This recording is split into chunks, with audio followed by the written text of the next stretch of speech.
We're starting to get a very bifurcated market. This same thing happened during the 99 and 2000 bubble.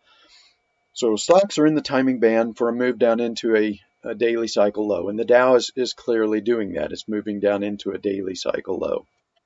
The Russell is also moving down into a pretty clear daily cycle low.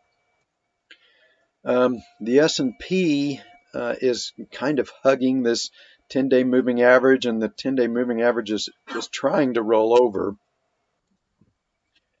Um, so, it looks like the S&P is trying to start a move down into a daily cycle low.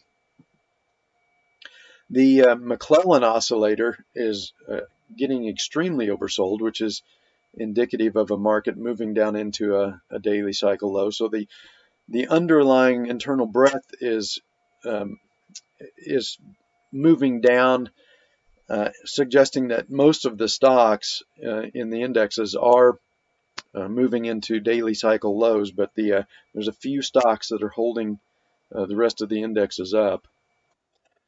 And then if we move over to the NASDAQ, this is clearly what's holding the market up is tech.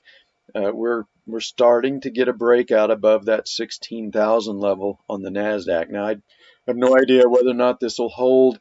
We could get a breakout, and then we get some kind of a news event, maybe early next week, and then the whole market turns and goes back down and gives us a clear move. Well, we've already got a clear move in the Dow and the Russell. We just need the S&P to follow. The S&P is the cyclical driver.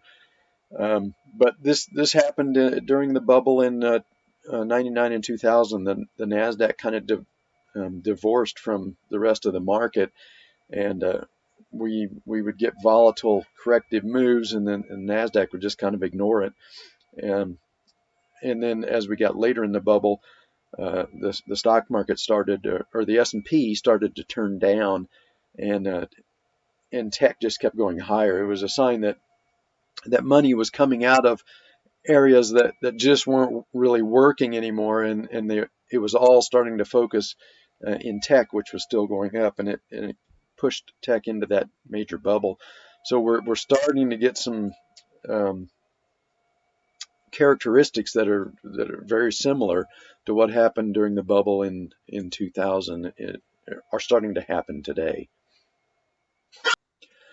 So as I've mentioned in previous videos, this very aggressive, very vertical move out of this last ICL has the look of the beginning of a final melt-up phase to me.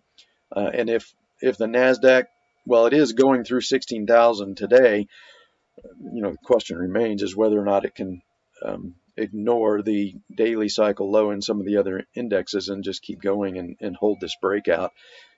If it does, I would say it looks very convincing to me that we're starting the final bubble phase. And I've said again that what typically happens is people massively underestimate how far a bubble can go.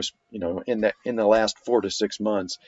In 2000, the NASDAQ gained about 100% in the last 6 months. So we've got central banks everywhere printing insane amounts of money, and they have been for over a year and a half. Interest rates have been held too low for years.